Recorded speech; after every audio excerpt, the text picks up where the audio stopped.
it's me again, and we're back with another episode of my Get Ready with Murder Makeup.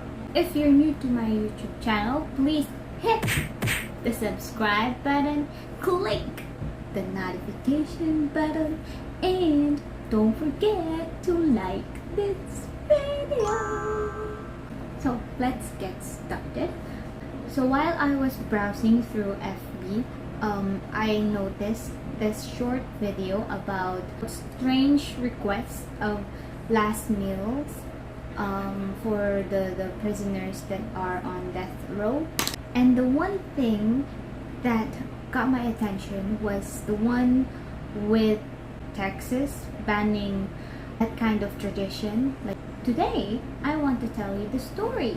But before we proceed to this story, I want to warn you guys that it's brutal, it's racist, it's full of hatred. If you're not comfortable with this kind of stories or topics, please leave this video. Don't watch it. No. Stop watching it.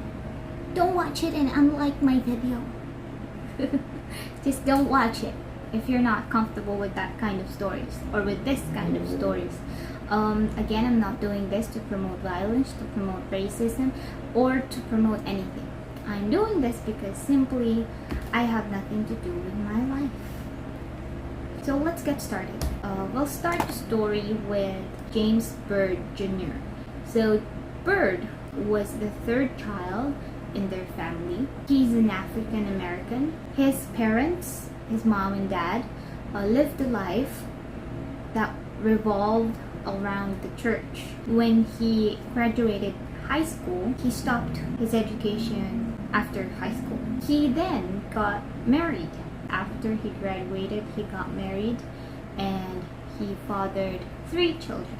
Let me start my makeup because I've been blabbering and I forgot to start with a primer. Okay, anyways, going back.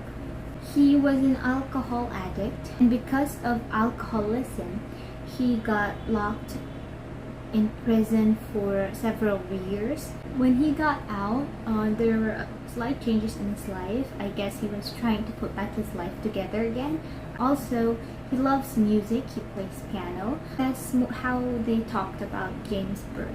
Now, one morning when Byrd was off to go home after he had breakfast at his parents' place, he was fond of walking.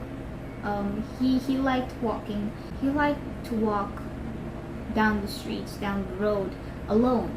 He was really known for getting rides from his friends. So people would stop by and ask him for a ride, which was actually like normal for him.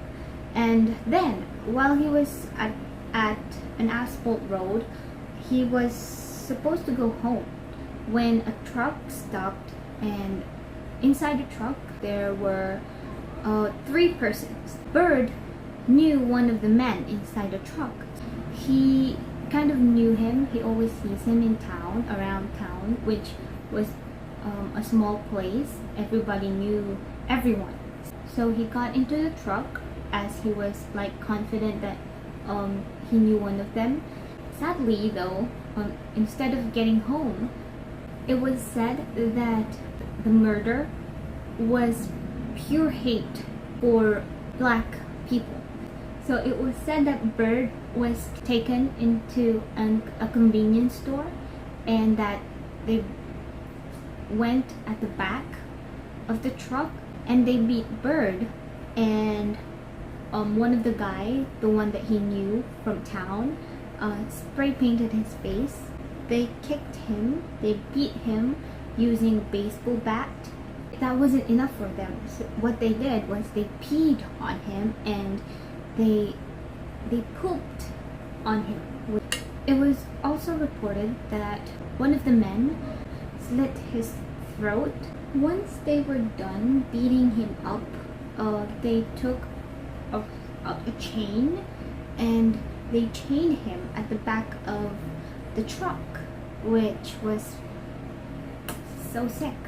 they decided to go on a ride with Bird at the back of their truck, bleeding from the beating and everything they did.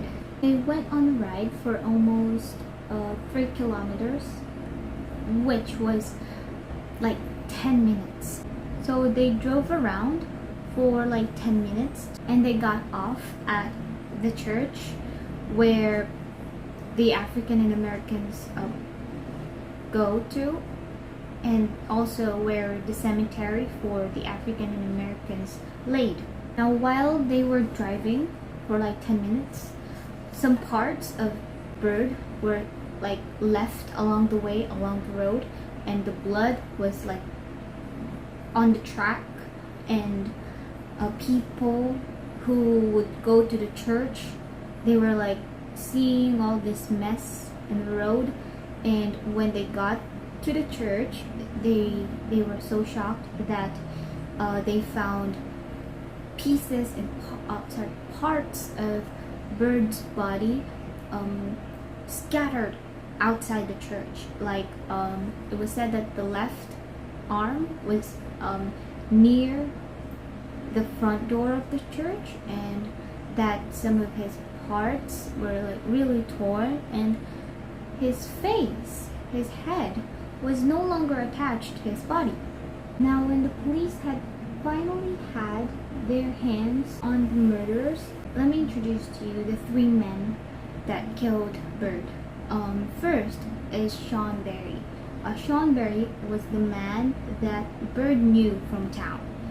He didn't know him personally, but he sees him around town, and like I said, everyone knew everybody at that town. Sean Berry claimed that he had nothing to do with what killed Bird. Like, he was only there with his 2 friends. He thought they were just going to beat him up. He didn't think that they were going to kill him. He did 1 kick on Bird, and he was the one who spray painted on Bird's face. During the trial, his lawyer fought that for him and said that he wasn't part of the murder. But the judge said doing nothing is also like letting Bird be killed by his friends. So basically, he is also part of the murder. So Sean Berry didn't get the execution. Rather, he was sent to prison for years, and that when he goes out of prison, he would like turn to 63 or 65. It was also said that he had been transferred to Gen Pop. So Gen Pop is general population, which is kind of like hell when you're in prison, because every bad person is in Gen Pop. That's what they say. And I watched Prison Break.